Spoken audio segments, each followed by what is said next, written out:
Salam sejahtera, selamat pagi dan selamat beraktivitas. Biarlah pagi hari ini kita selalu bersyukur kepada Tuhan dan kiranya berkat-Nya melimpah dalam hidup kita. Amin. Kita baca dan renungkan firman Tuhan dari Yosua pasal 9. Ketika terdengar oleh raja-raja di pegunungan, di daerah bukit dan sepanjang tepi pantai laut besar, sampai ke seberang gunung Libanon, yakni raja-raja orang Het, orang Amori, orang Kanaan, orang Peris, orang Hewi, dan orang Yebus. Bergabunglah mereka dengan seia sekata untuk memerangi Yosua dan orang Israel. Tetapi ketika terdengar kepada penduduk negeri Gibeon apa yang dilakukan Yosua terhadap Yeriko dan Ai, maka mereka pun bertindak dengan memakai akal. Mereka pergi menyediakan bekal, mengambil karung yang buruk-buruk untuk dimuatkan ke atas keledai mereka, dan kirbat anggur yang buruk-buruk yang robek dan dijahit kembali, dan kasut yang buruk-buruk dan ditambal untuk dikenakan pada kaki mereka, dan pakaian yang buruk-buruk untuk dikenakan oleh mereka. Sedang segala roti bekal mereka telah kering, tinggal remah-remah belaka. Demikian mereka pergi kepada Yosua ke tempat perkemahan di Gilgal. Berkatalah mereka kepadanya dan kepada orang-orang Israel itu, "Kami ini datang dari negeri jauh, maka sekarang ikatlah perjanjian dengan kami." Tetapi berkatalah orang-orang Israel kepada orang-orang Hewi itu, "Barangkali kamu ini diam di tengah-tengah kami, bagaimana mungkin kami mengikat perjanjian dengan kamu?" Lalu kata mereka kepada Yosua, "Kami ini hamba-hambamu." Tanya Yosua, "Siapakah kamu ini dan dari manakah kamu datang?" Jawab mereka kepadanya, "Dari negeri yang sangat jauh hamba-hambamu ini datang karena nama Tuhan Allahmu, sebab kami telah mendengar kabar tentang Dia, yakni segala yang dilakukannya di Mesir dan segala yang dilakukannya terhadap kedua raja orang Amori itu di seberang sungai Yordan, Sihon raja Hesibon dan Og raja Basan yang diam di Asyotrot. Sebab itu para tua-tua kami dan seluruh penduduk negeri kami berkata kepada kami, demikian, bawalah bekal untuk di jalan dan pergilah menemui mereka dan berkatalah kepada mereka, kami ini hamba-hambamu, maka sekarang ikatlah perjanjian dengan kami. Inilah roti kami, masih panas ketika kami bawa sebagai bekal dari rumah pada hari kami berangkat berjalan mendapatkan kamu. Tetapi sekarang lihatlah telah kering dan tinggal remah-remah belaka. Inilah kirbat-kirbat anggur yang masih baru ketika kami mengisinya. Tetapi lihatlah telah robek, dan inilah pakaian dan kasut kami semua telah buruk-buruk karena perjalanan yang sangat jauh itu. Lalu orang-orang Israel mengambil bekal orang-orang itu, tetapi tidak meminta keputusan Tuhan. Maka Yosua mengadakan persahabatan dengan mereka dan mengikat perjanjian dengan mereka bahwa ia akan membiarkan mereka hidup, dan para pemimpin umat itu bersumpah kepada mereka. Tetapi setelah lewat 3 hari sesudah orang Israel mengikat perjanjian dengan orang-orang itu, terdengarlah oleh mereka bahwa orang-orang itu tidak tinggal dekat mereka, bahkan diam di tengah-tengah mereka. Sebab orang Israel berangkat pergi, dan pada hari ketiga sampai ke kota-kota orang-orang itu. Adapun kota-kota itu ialah Gibeon, Kafira, Berot, dan Kiryat Yarim. Orang Israel tidak menewaskan, sebab para pemimpin umat telah bersumpah kepada mereka demi Tuhan Allah Israel. Lalu bersungut-sungutlah segenap umat kepada para pemimpin. Berkatalah pemimpin-pemimpin itu kepada seluruh umat, kami telah bersumpah kepada mereka demi Tuhan Allah Israel. Oleh sebab itu kami tidak dapat mengusik mereka. Beginilah akan kita perlakukan mereka, membiarkan mereka hidup supaya kita jangan tertimpa murka karena sumpah yang telah kita ikrarkan itu kepada mereka. Lagi kata para pemimpin kepada mereka,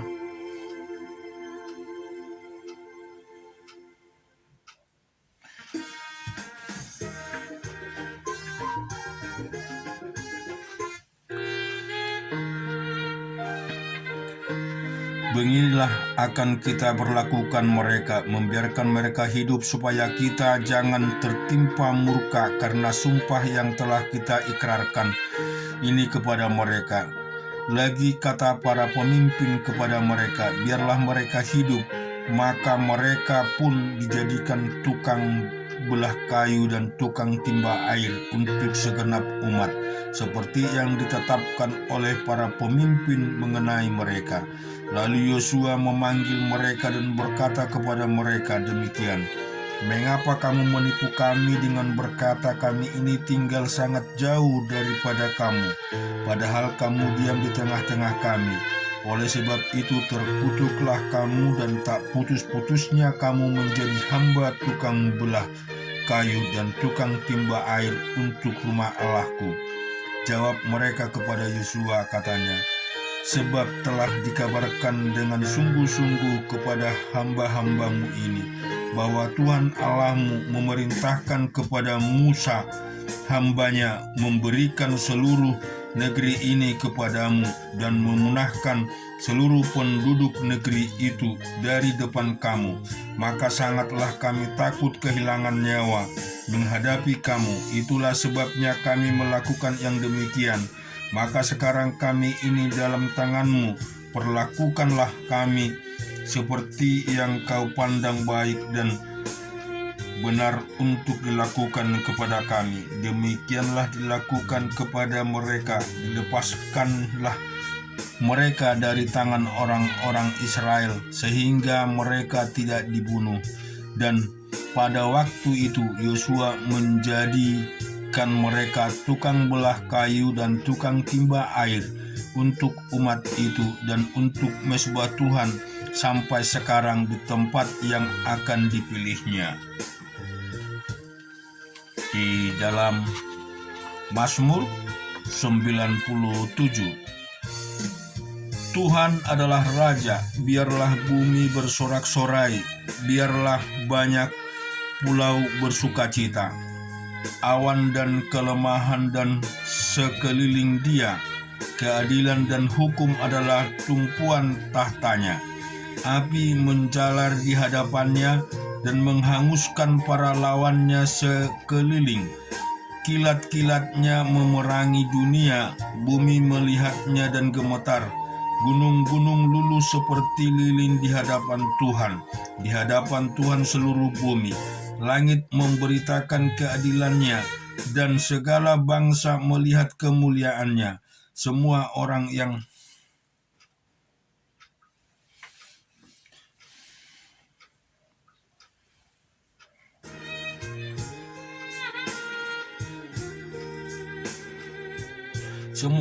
yang beribadah kepada patung dan mendapat malu, orang yang memegahkan diri karena berhala-berhala, segala Allah sujud menyembah kepadanya. Sion mendengarnya dan bersukacita, putri-putri Yehuda bersorak-sorai oleh karena penghukumanmu ya Tuhan, sebab Engkaulah ya Tuhan yang maha tinggi di atas seluruh bumi. Engkau sangat dimuliakan di atas segala Allah. Hai orang-orang yang mengasihi Tuhan, bencilah kejahatan.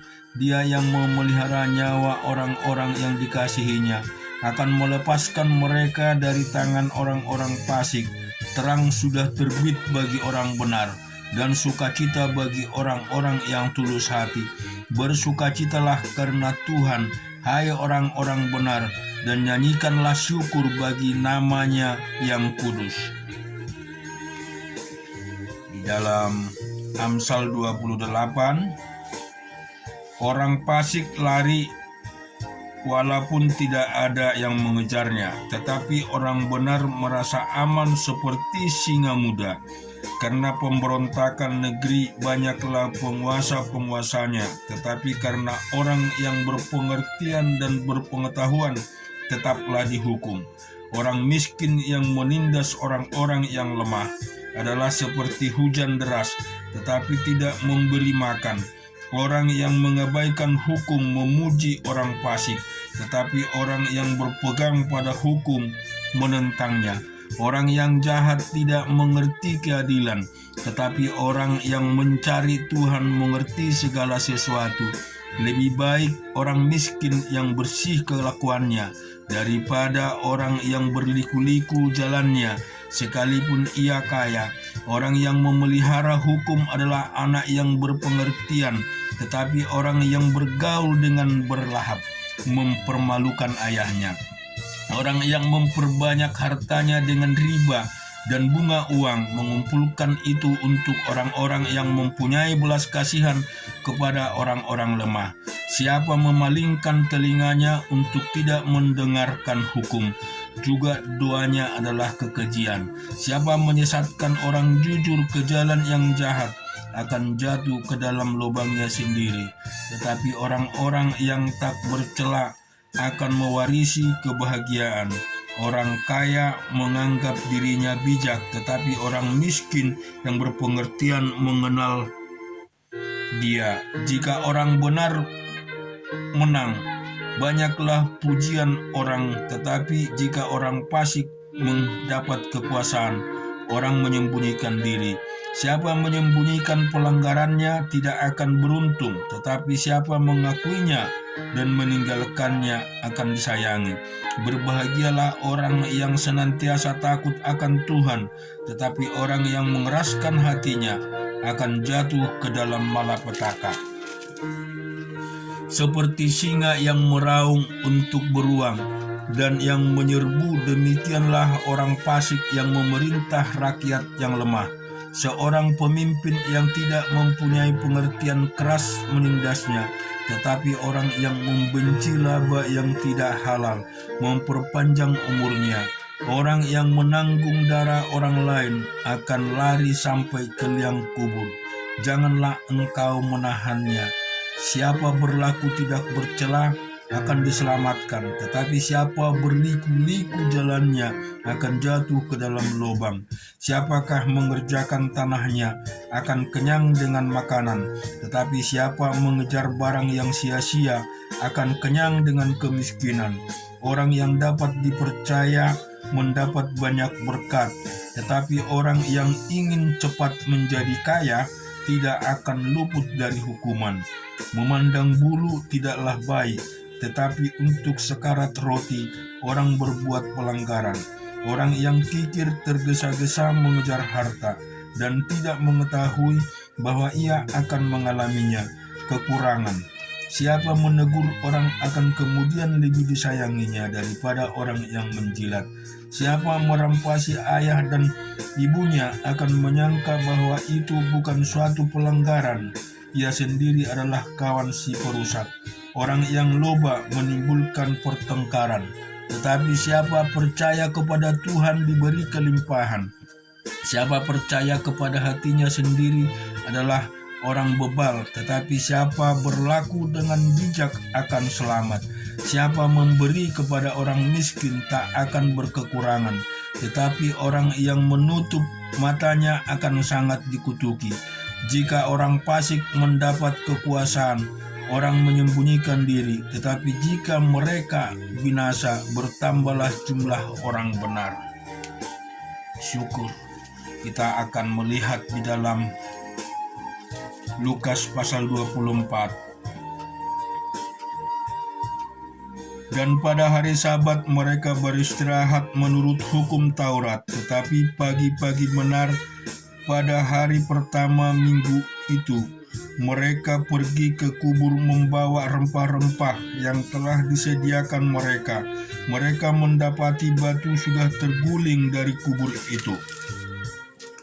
Dan setelah masuk, mereka tidak menemukan mayat Tuhan Yesus. Sementara mereka berdiri termangu-mangu. Karena hal itu, tiba-tiba ada 2 orang berdiri dekat mereka memakai pakaian yang berkilau-kilauan. Mereka sangat ketakutan dan menundukkan kepala, tetapi kedua orang itu berkata kepada mereka, "Mengapa kamu mencari Dia yang hidup di antara orang mati? Ia tidak ada di sini. Ia telah bangkit. Ingatlah apa yang dikatakannya kepada kamu ketika ia masih di Galilea, yaitu bahwa Anak Manusia harus diserahkan ke tangan orang-orang berdosa dan disalibkan dan akan bangkit pada hari yang ketiga." Maka teringatlah mereka akan perkataan Yesus itu. Dan setelah mereka kembali dari kubur, mereka menceritakan semua itu kepada 11 murid dan kepada semua saudara yang lain. Perempuan-perempuan itu ialah Maria dan Magdalena dan Yohana dan Maria ibu Yakobus dan perempuan-perempuan lain juga yang bersama-sama dengan mereka memberitahukannya kepada rasul-rasul. Tetapi bagi mereka perkataan-perkataan itu seakan omong kosong dan mereka tidak percaya kepada perempuan-perempuan itu. Sungguh pun demikian, Petrus bangun lalu cepat-cepat pergi ke kubur itu. Ketika ia menjenguk ke dalam, ia melihat hanya kain kapan saja. Lalu ia pergi dan bertanya dalam hatinya apa yang sekiranya telah terjadi. Pada hari itu juga 2 orang dari murid-murid Yesus pergi ke sebuah kampung bernama Emmaus yang terletak kira-kira 7 mil jauhnya dari Yerusalem, dan mereka mencakap-cakap tentang segala sesuatu yang telah terjadi. Ketika mereka sedang bercakap-cakap dan bertukar pikiran, datanglah Yesus sendiri mendekati mereka, lalu berjalan bersama-sama dengan mereka. Tetapi ada sesuatu yang menghalangi mereka sehingga mereka tidak dapat mengenal Dia. Yesus berkata kepada mereka, "Apakah yang kamu percakapkan sementara kamu berjalan?" Maka berhentilah mereka dengan muka muram. Seorang dari mereka, namanya Kalopas, menjawabnya, "Adakah engkau satu-satunya orang asing di Yerusalem yang tidak tahu apa yang terjadi di situ pada hari-hari belakangan ini?" Katanya kepada mereka, "Apakah itu?" Jawab mereka, "Apa yang telah terjadi dengan Yesus orang Nazaret. Dia adalah seorang nabi yang berkuasa dalam pekerjaan dan perkataan di hadapan Allah dan di hadapan seluruh bangsa kami. Tetapi imam-imam kepala dan pemimpin-pemimpin kami telah menyerahkan Dia untuk dihukum mati, dan mereka telah menyalibkannya. Padahal kami dahulu mengharapkan bahwa Dialah yang datang untuk membebaskan bangsa Israel. Tetapi sementara itu telah lewat 3 hari sejak semua itu terjadi. Tetapi beberapa perempuan dari kalangan kami telah mengejutkan kami. Pagi-pagi buta mereka telah pergi ke kubur dan tidak menemukan mayatnya. Lalu mereka datang dengan berita bahwa telah kelihatan kepada mereka malaikat-malaikat yang mengatakan bahwa Ia hidup. Dan beberapa teman kami telah pergi ke kubur itu dan mendapati bahwa memang benar yang dikatakan perempuan-perempuan itu, tetapi Dia tidak mereka lihat. Lalu Ia berkata kepada mereka, "Hai kamu orang bodoh, betapa lambannya hatimu, sehingga kamu tidak percaya segala sesuatu yang telah dikatakan para nabi. Bukankah Mesias harus menderita semuanya itu untuk masuk ke dalam kemuliaannya?" Lalu ia menjelaskan kepada mereka apa yang tertulis tentang dia dalam seluruh kitab suci, mulai dari kitab-kitab Musa dan segala kitab nabi-nabi. Mereka mendekati kampung yang mereka tuju, lalu ia membuat seolah-olah hendak meneruskan perjalanannya. Tetapi mereka sangat mendesaknya, katanya, "Tinggallah bersama-sama dengan kami, sebab hari telah menjelang malam dan matahari hampir terbenam." Lalu masuklah ia untuk tinggal bersama-sama dengan mereka. Waktu ia duduk, maka dengan mereka ia mengambil roti, mengucap berkat, lalu memecah-mecahkannya dan memberikan kepada mereka. Ketika itu terbukalah mata mereka dan mereka pun mengenal dia, tetapi ia lenyap dari tengah-tengah mereka. Kata mereka seorang kepada yang lain, "Bukankah hati kita berkobar-kobar ketika ia berbicara ketika di tengah jalan dan ketika ia menerangkan kitab suci kepada kita?" Lalu bangunlah mereka dan terus kembali ke Yerusalem. Di situ mereka mendapati ke-11 murid itu. Mereka sedang berkumpul bersama-sama dengan teman-teman mereka.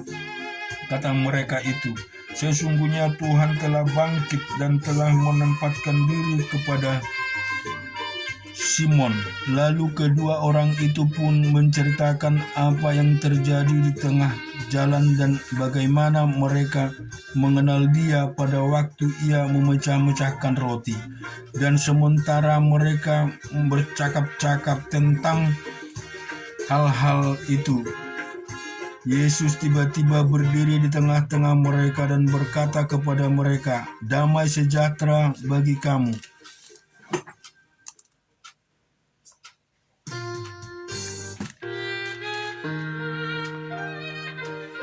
Mereka terkejut dan takut dan menyangka bahwa mereka melihat hantu. Akan tetapi ia berkata kepada mereka, "Mengapa kamu terkejut dan apa sebabnya timbul keraguan di dalam hati kamu? Lihatlah tanganku dan kakiku. Aku berdiri di sini, rabalah aku dan lihatlah, karena hantu tidak ada dagingnya dan tulangnya seperti yang kamu lihat ada padaku." Sambil berkata demikian, ia memperlihatkan tangannya dan kakinya kepada mereka. Dan ketika mereka belum percaya karena girangnya dan masih heran, berkatalah ia kepada mereka, "Adakah kamu makan di sini?" Lalu mereka memberikan kepadanya sepotong ikan goreng. Ia mengambilnya dan memakannya di depan mata mereka. Ia berkata kepada mereka, "Inilah perkataanku yang telah kukatakan kepadamu ketika aku masih bersama-sama dengan kamu, yakni bahwa harus digenapi semua yang ada tertulis tentang aku dan kitab Taurat Musa dan kitab nabi-nabi dan kitab Mazmur." Lalu ia membuka pikiran mereka sehingga mereka mengerti kitab suci.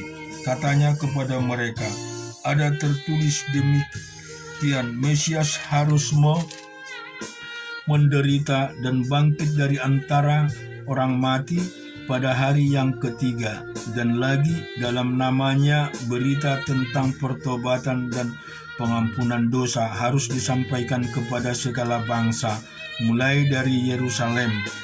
Kamu adalah saksi dari semuanya ini, dan aku akan mengirim kepadamu apa yang dijanjikan Bapakku. Tetapi kamu harus tinggal di dalam kota ini sampai kamu diperlengkapi dengan kekuasaan dari tempat tinggi." Lalu Yesus membawa mereka keluar kota sampai dekat Betania. Di situ ia mengangkat tangannya dan memberkati mereka. Dan ketika ia sedang memberkati mereka, ia berpisah dari mereka dan terangkatlah ke sorga. Mereka sujud menyembah kepadanya, lalu mereka pulang ke Yerusalem dengan sangat bersukacita. Mereka senantiasa berada di dalam bait Allah dan memuliakan Allah. Amin. Syukur buat Tuhan kita Yesus Kristus. Dia sungguh ajaib dan perkasa. Dia sungguh luar biasa. Allah yang selalu menolong kita, dan selalu memberikan kepada kita kasih yang sangat luar biasa. Haleluya. Amin.